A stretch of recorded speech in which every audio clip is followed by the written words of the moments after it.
one of those summations, if you like, that remember on day one, I told you that story about Moshe and Mia Siegel driving along the car. And she said, Moshe, why aren't you prepared, you know? No, prepare. He turns to her and he says, well, you know, I don't need to prepare. Every lesson I teach is the same. Remember that? So that lesson, he's pointing to something that is the same in every lesson. And this is about generating in yourself a state of being where you can fulfill your desires. That, every lesson's about that. Every lesson. But he says it so much better than I said it at day one. He really does. He kind of just summarizes it. So if you can, through what you've written, through what you've talked about, through what you've reflected on, take that away with you, the segment has been worth it. Just that. Because then you can select any, excuse the language, any damn movement you like. It doesn't matter what it is. And you can use that movement to generate that state. It just so happens that Moshe thought, well, if you're going to move, you might as well make little movements that are useful. So that's what we'll get to this afternoon, the other side of the equation. Please lie on your back.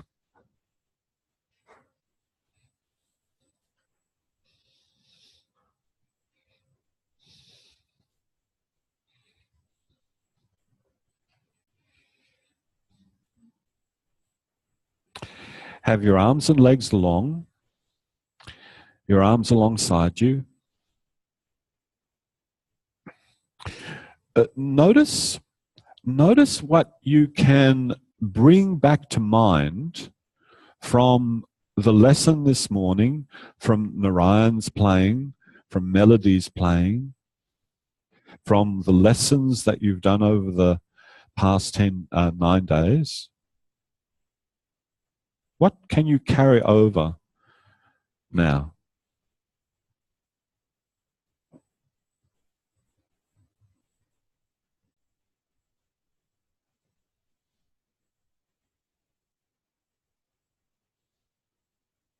And when you start to do that, when you start to recollect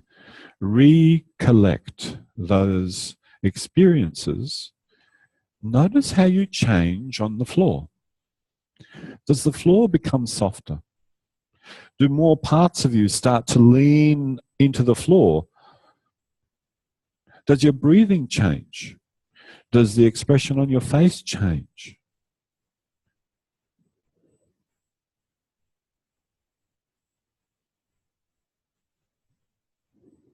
Because I believe it is true that in order to recollect, you have to change your state of being. It's not just a mental process. It's not just in those neurons. It's all the way through you. It's not just in your head.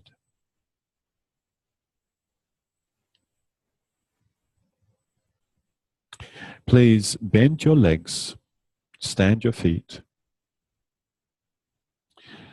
And now bring the palm of your right hand to be on the floor somewhere between your head and your right shoulder.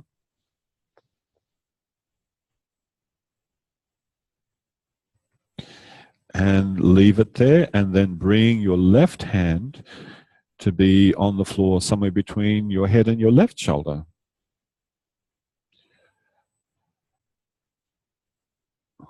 And take a few moments for yourself, making yourself available to do that.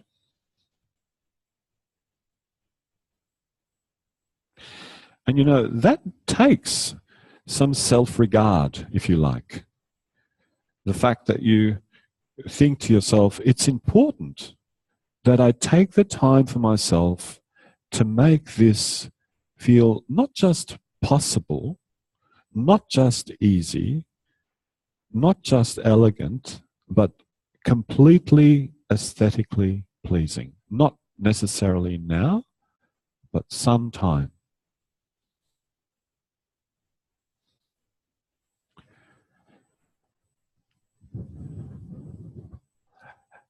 Start to form in your mind the idea of taking the back of your head into the gap underneath your right arm.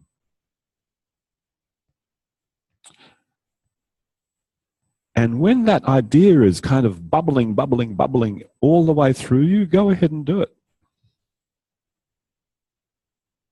Take it through, bring it back. The right arm, bring it back. Underneath the right arm, bring it back.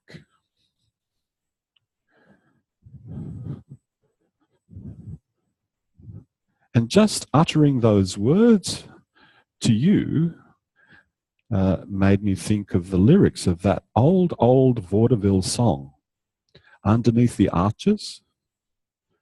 Underneath the arches, I dream my dreams away.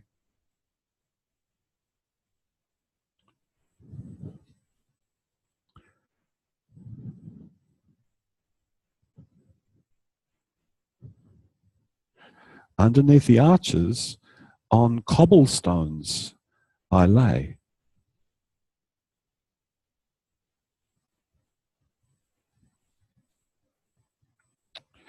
And now go under the left gap. Take the back of your head towards and through that left gap and return to the middle. Just that.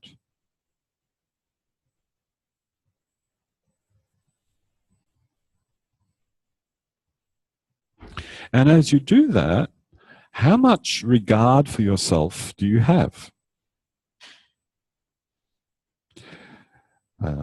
When teaching this lesson, the Feldenkrais uses quite a strong word.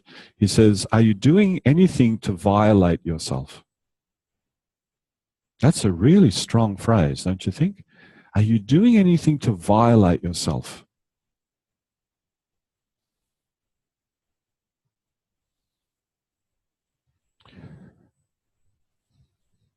Now, go to the right and then go to the left. Back of the head towards the right gap, return. Back of the head towards the left gap, return. If you can take it through the gap, do that. If not, do what you can.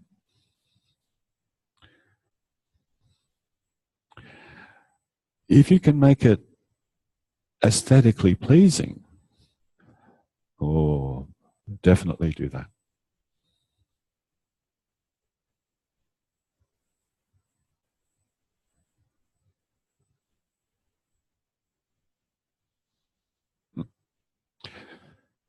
Beautiful. Please stop, pause for a little bit.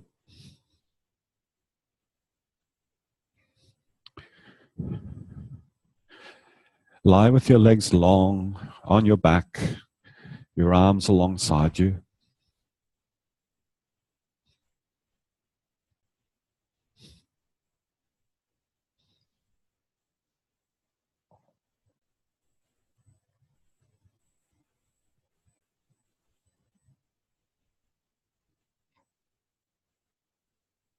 And now simply bend your legs, stand your feet.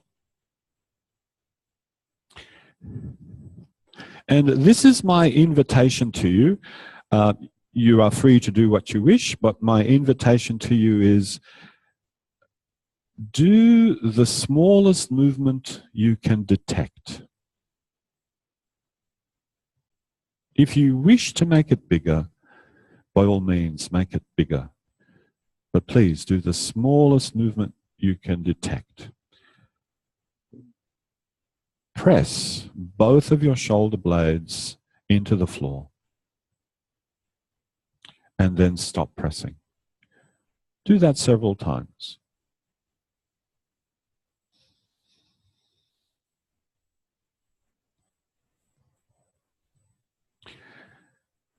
And then press both sides of your chest, the back of your chest, into the floor.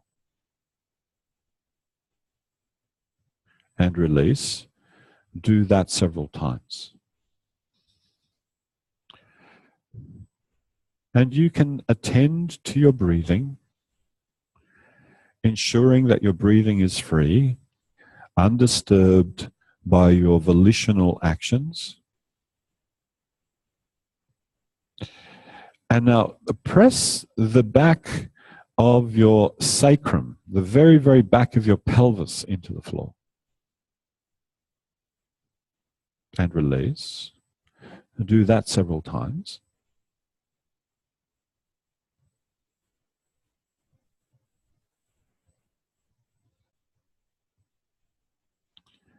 And finally, think of pressing the very tip of your tailbone into the floor. And I know that is physically impossible, but just have that direction in mind. Think that you want to press the tip of your tailbone into the floor and then release. Do that several times.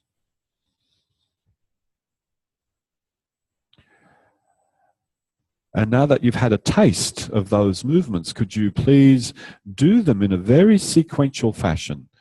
Shoulders, press, release. Chest, press, release. Back of sacrum, press, release. Tip of tailbone, press, release. And again, shoulders, chest, sacrum, tailbone. A cascade of movements from shoulders through to tailbone.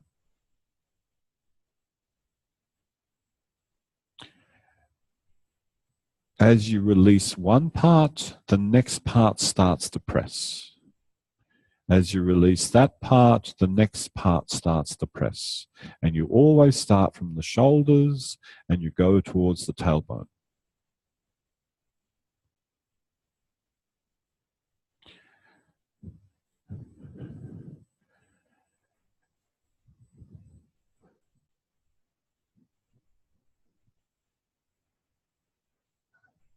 As that sequencing becomes more familiar to you, increase the pace a little bit so that there's less time between the press and the next release, the press and the next release. And some of you might start to experience that it can feel like a wave or a ripple of motion through you.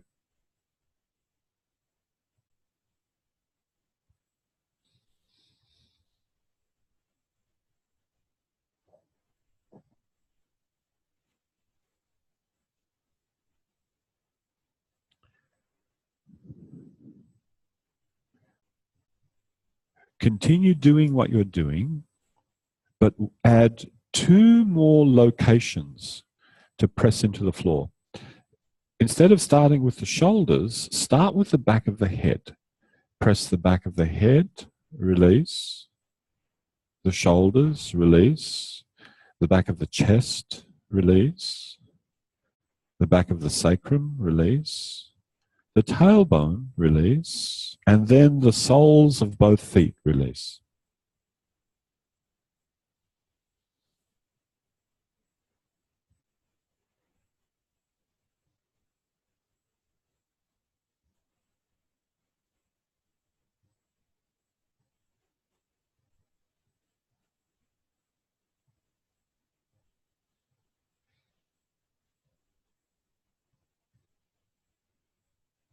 So, how do you go about creating a state of being in yourself that enables you to do what you desire or to perform, to do what you intend?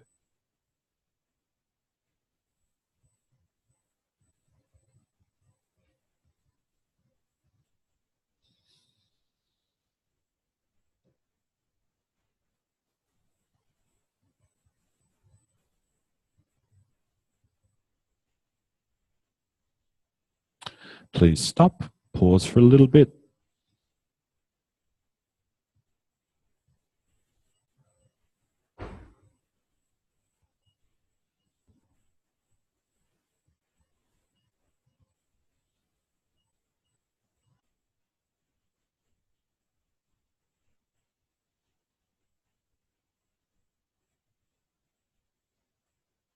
Bend your legs, stand your feet.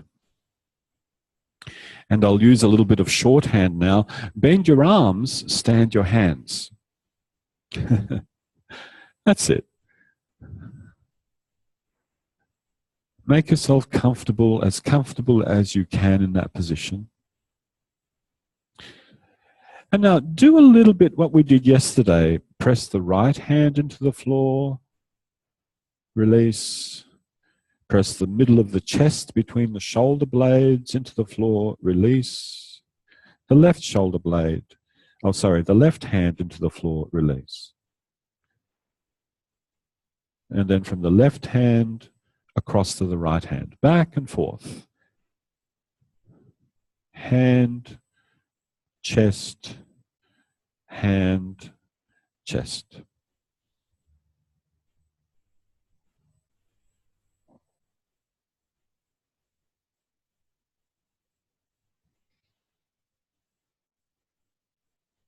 And now stop. And do the same with the legs. Right foot, press, release. Back of sacrum, press, release. Left foot, press, release.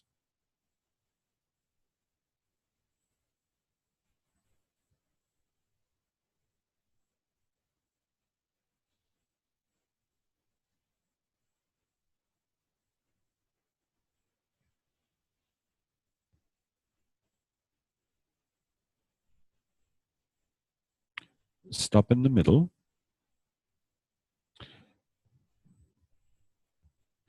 Lengthen out your left leg and have your left arm lying beside you. Keep the right leg bent, standing, and the right arm bent, standing. And now, using your right leg and your right arm, roll yourself a little bit to the left so that you can feel that the left side of you is more in contact with the floor. You don't have to go a long way, just enough to know that the left side is in contact with the floor. And now, from here, press the back of the left shoulder into the ground, release. The back of the left chest into the ground, release. The left hip, release.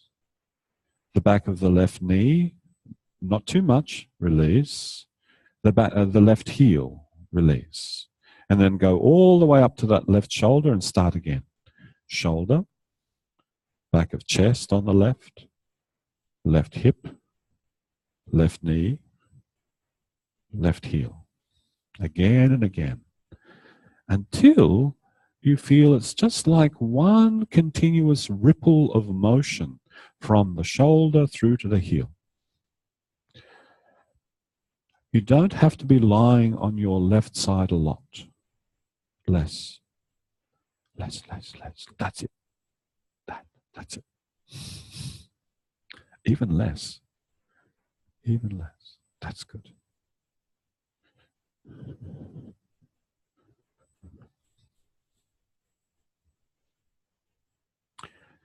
So you're working a little bit through that right side.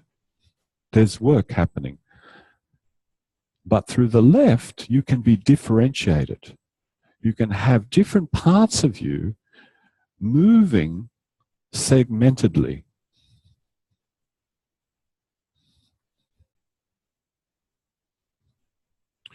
Okay, now leave that and switch over the positions. Bend the left leg, stand the left foot.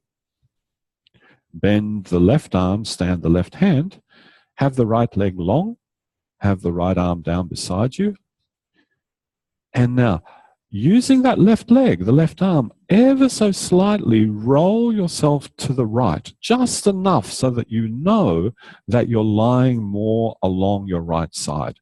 And then start that same sequence. Shoulder, chest, hip, knee, heel.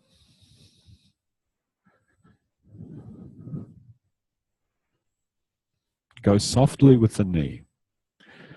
The knee's not really meant to go backwards like that, but just have it as an idea.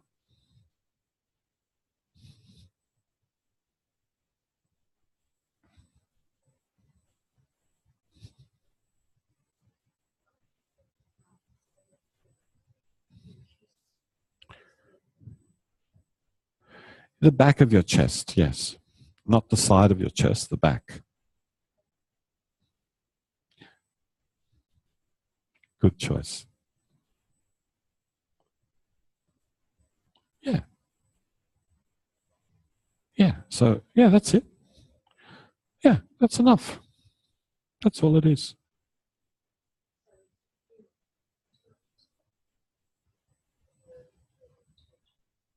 It can be.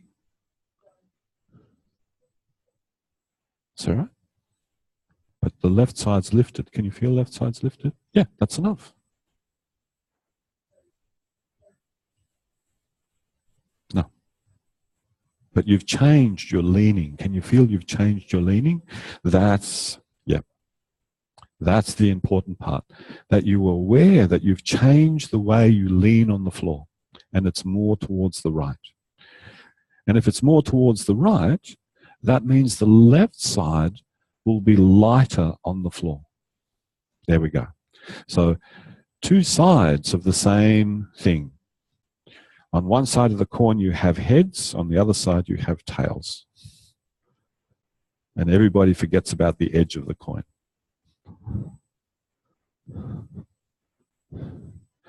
Leave that alone and rest, please.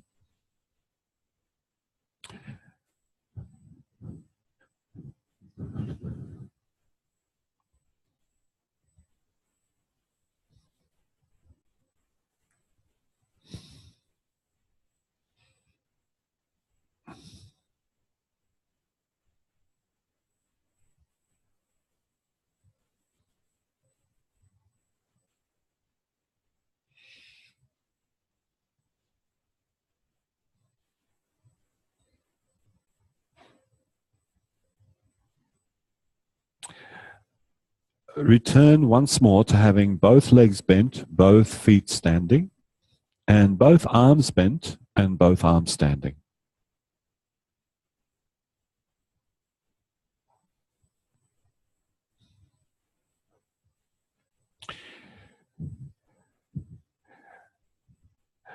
Pay attention to a diagonal set of relationships from your right hand across yourself to your left foot.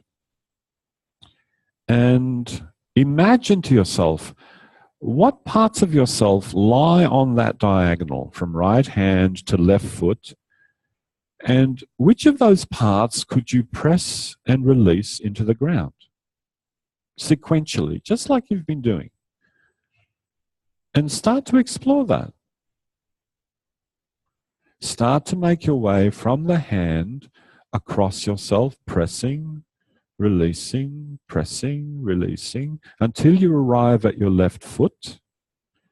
And then go all the way back to the right hand and start again.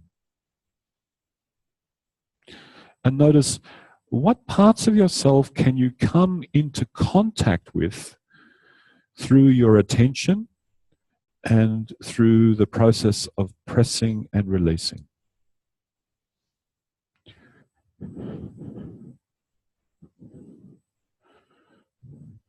You can make it as coarse as you like, or you can make it as small and as detailed as you like. And what I mean by coarse, it could be press the right hand, then press the left foot. That's coarse. Big distinction. Or it could be more refined, right hand, right shoulders, spine, rib cage, hip, knee, foot. Yeah.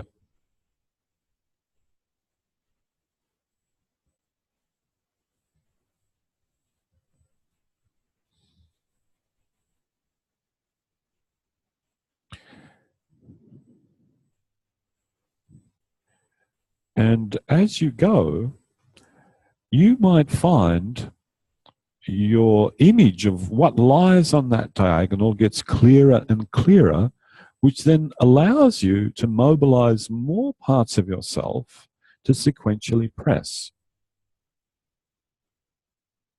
So you might start off with quite coarse distinctions and end up with quite refined distinctions as your self-image grows.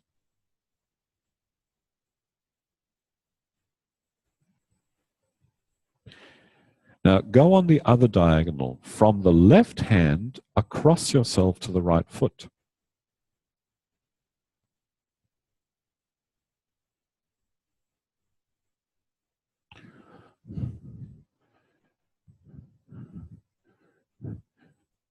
So keep doing that.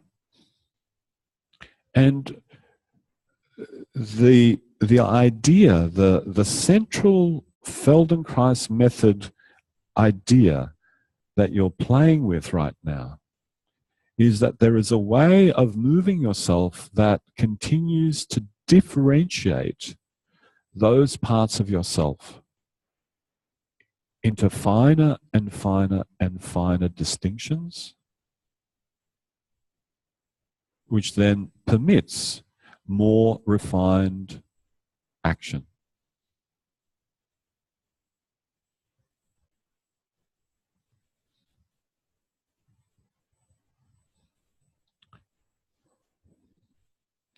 So you're engaging in this process of differentiating, perceiving more of what is actually there. Because as you differentiate, the number of detectable items increases. Now, change what you're doing once more, and this time, press the right shoulder into the floor, release. Press the left shoulder into the floor, release. Press the left hip into the floor, release. Press the right hip into the floor, release. Press the right shoulder into the floor, release. And basically, you've just gone around the torso. You could think of those as the four major corners of the torso. Right shoulder, left hip, right hip, and then back to the right shoulder. Go around and around like that.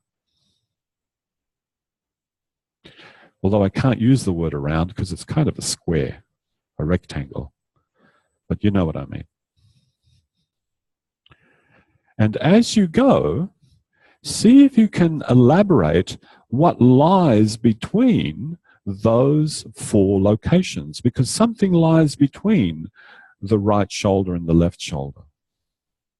Something lies between the left shoulder and the left hip. The same thing, left hip to right hip and right hip to right shoulder. There are parts of you that lie between there. And as you go along, elaborate what you could press and release into the floor as you go along those four perimeters.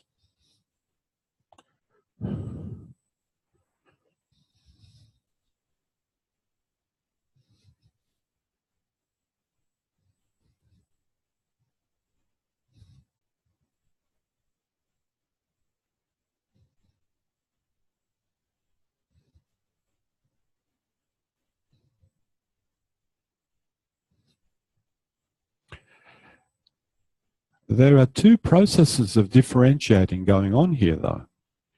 There's the differentiating that you're doing in your perception. The things, the parts of yourself that you can perceive. And then there is the differentiating that you're doing in terms of your movement. And those two aspects of differentiating are intimately related. Stop, pause for a little while, please. Yeah, those two aspects of differentiating are intimately related. Perceiving comes out of doing. Further refinement of doing comes out of perceiving, and back and forth, and back and forth, and back and forth, to ever, ever increasing differentiation. There is one particular school or system of somatic education called body-mind centering. And those practitioners in that school and teachers and students in that school are quite willing to improvise and move, thinking about single cells within the body. You know, this kind of cellular differentiation. That's where they're willing to go. Now, I don't know how many billion cells you have in you, but that's very differentiated.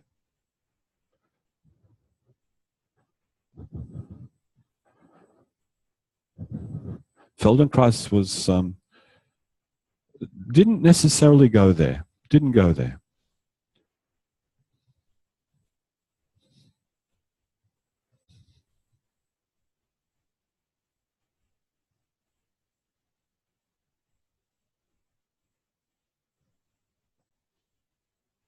Stay with your legs long. Have your arms alongside you. Let's see if we can go the same thing. Go around the 4 perimeters, but now with your legs long. So left shoulder, press, release. Left back of chest, press, release. Left hip, press, release. Left knee, press, release. Left heel, press, release. Right heel, right knee, right hip, right side of chest, right shoulder, left shoulder. And there you are. You've just gone around a longer perimeter. Go around and round like that. And go through that same process. Start off with these definite locations and then see how much lies between. Are there places that you could press and release that lie between those major locations?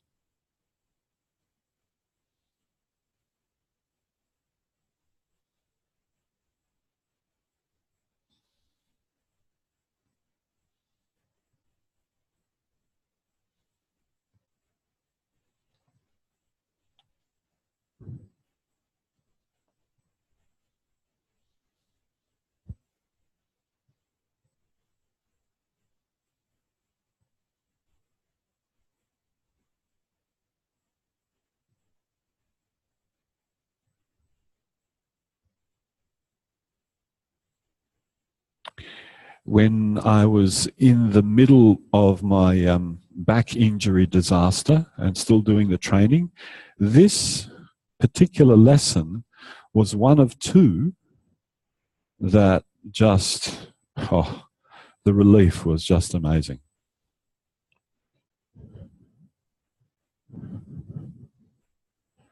It looks kind of innocuous. You're not doing very much. And to tell you the truth, you know, when you're in the middle of 2 herniated discs, you don't really want to do very much.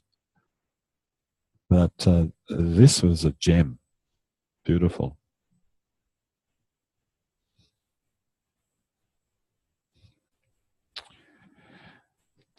Please place your hands on the floor above your head. The back of your hands. No, just have the back of your hands lying on the floor above your head, the palms to the ceiling. That's it. And now you have some extra places. So start off with a left hand. Press the back of the left hand into the floor, release. The back of the left wrist into the floor, release. The left elbow into the floor, release. And there you are at the shoulder, familiar ground. Around and around and around you go until you get to the right shoulder. And then the right elbow, press it into the floor, release. The right wrist, release. The right hand, release. And go around the perimeter like that. It should be really a square around the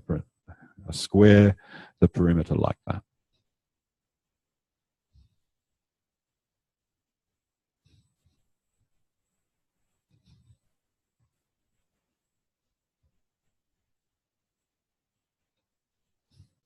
Now, notice your style.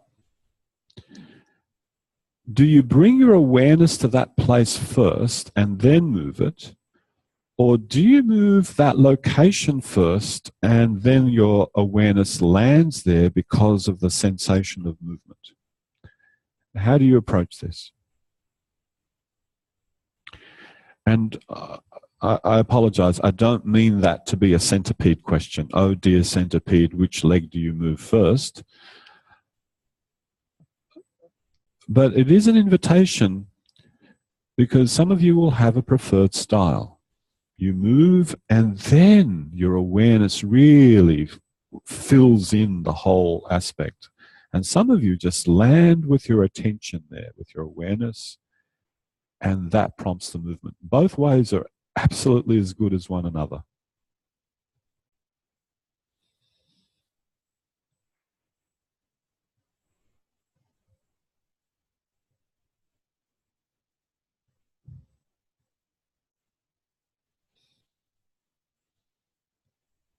That's enough. Please stop, pause a bit.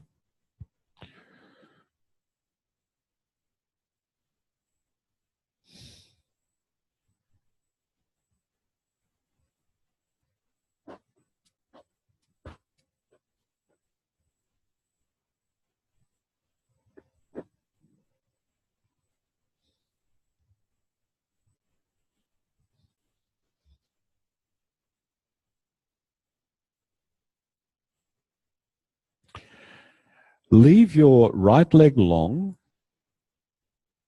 stand your left foot on the floor, and stand your left hand on the floor.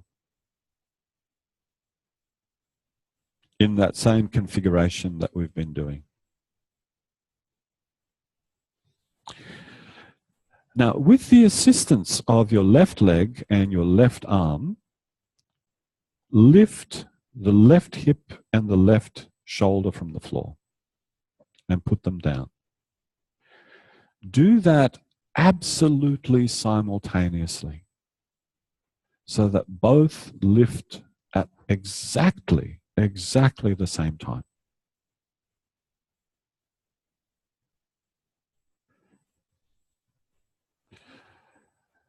Now, how certain are you that that's what you're doing? 100%? Would you be ready to put a $500 bet on it? Would you be willing to bet money on it? Yeah. Well, you'd lose your bet.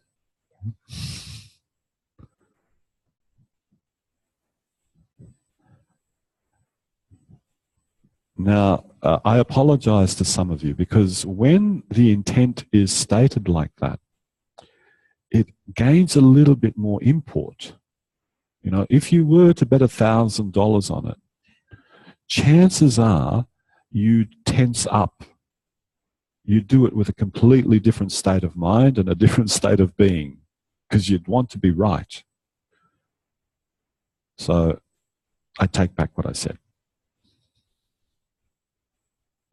Now, here's the next thing.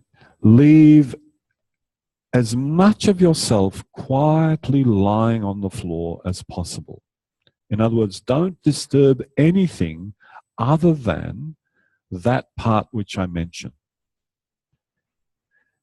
Please lift your left hip from the ground, using your left leg, of course, and return it.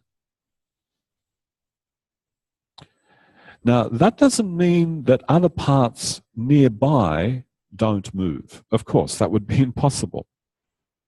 But what that means is don't do anything active with the rest of yourself, the right leg, the chest, the arm, your eyes, your jaw. No, don't do anything active in the rest of yourself. Let everything else lie quietly and use your left leg to lift that left hip.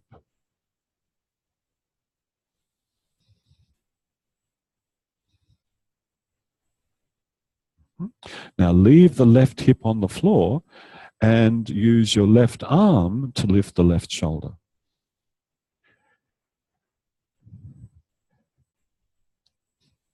Now, your head remains lying on the floor quietly. The neck muscles remain quiet.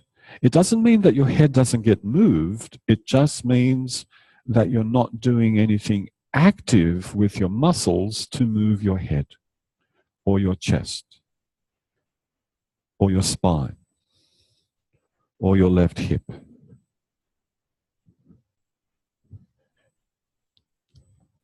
And if you go about this particular set of movements like that, what you start to find is one part moves and then other parts start to cascade into the motion.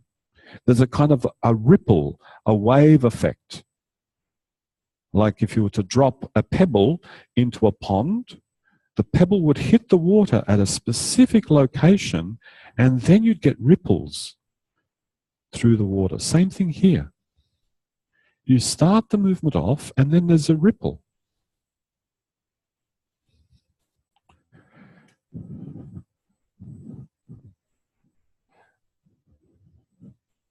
Now, please lift both the left hip and the left shoulder. It doesn't have to be simultaneous, but lift them, lift them. And now slowly leave the left shoulder where it is and return the left hip to the floor. And then pick up the left hip, take it forward, forward, forward, and then return the left shoulder blade to the floor. And then pick up the left shoulder blade, move it forward, forward, forward, return the left hip, and go back and forth like that.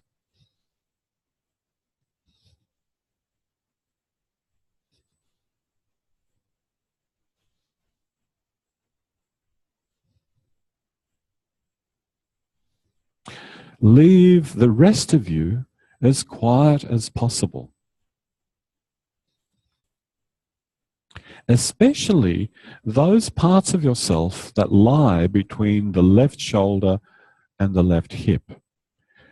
There's about 12 ribs there, many, many vertebrae.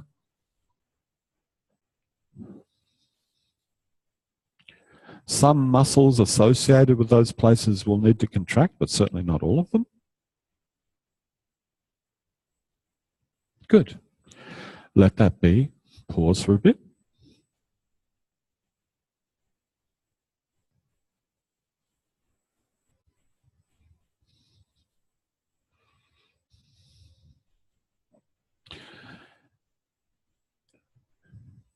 And for a little while, as you're lying on your back, could you daydream, just daydream about doing that on the other side? What you just did.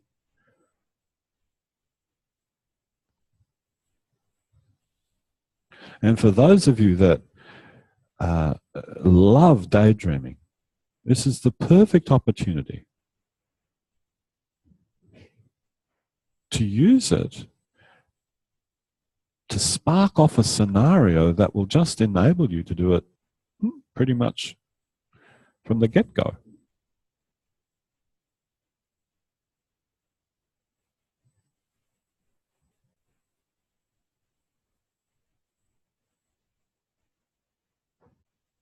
And please go ahead, organize yourself to do that.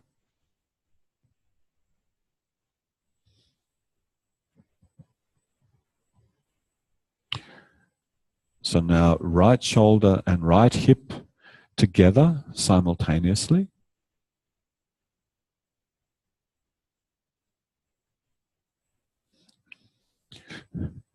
Leave the rest of yourself as quiet as possible. And if the right shoulder and the right hip are moving absolutely simultaneously. That means that whatever lies between them, that space between them, is also moving all together.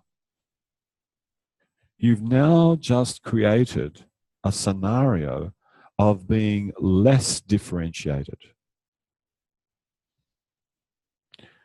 through those parts of yourself on the right-hand side.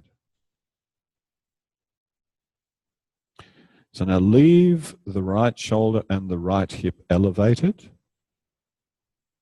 Now, let the left hip return to the floor. Keep the right shoulder where it is. And then take the right hip forward again. And then let the right shoulder go to the floor. Leave the left hip where it is. Bring the right shoulder forward again. And go back and forth like that.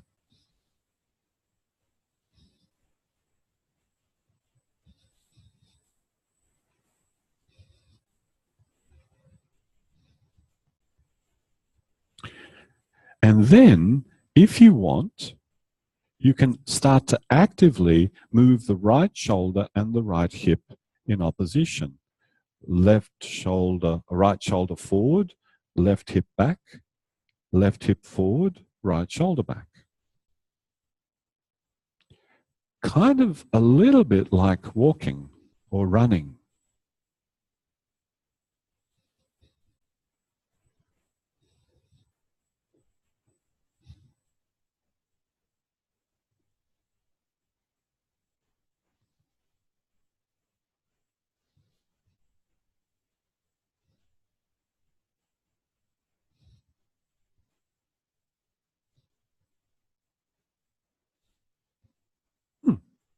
Okay, that's enough. Stop. Pause for a little bit. Sounds like it's time to stop.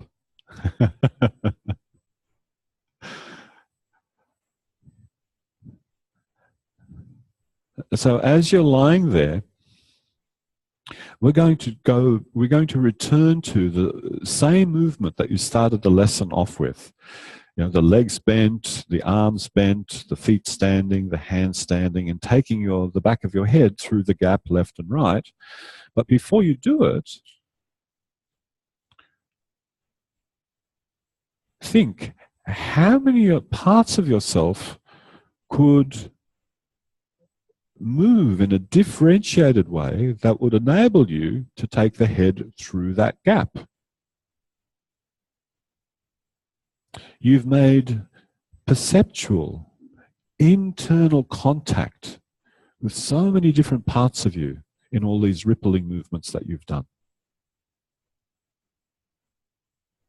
How could that perception of being a more differentiated being in your structure and in your feeling, how could you use that to improve, to make it feel nicer, to take your head through the gap?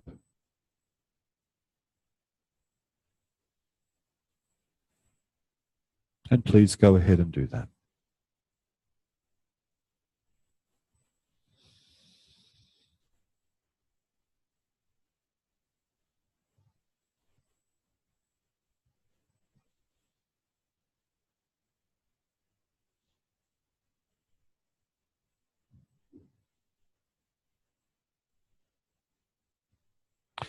And it could be that for some of you, that is only possible if you do it in the smallest little movement. That's when all those various parts really shine, when the movement is small. And for others, that will only happen when the movement is large. Do whatever you need to do for all those various parts of you to shine like lights on a Christmas tree.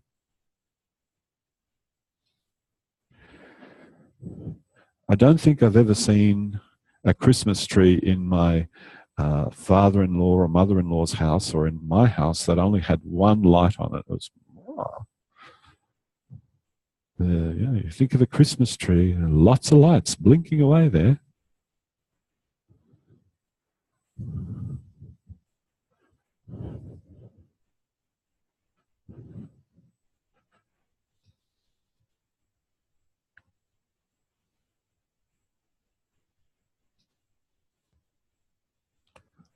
Okay, that's enough.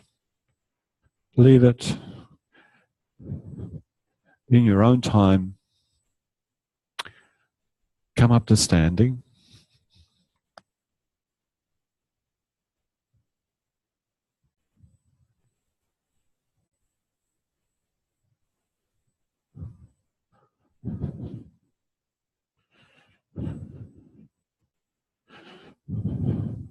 Notice what it feels like to stand.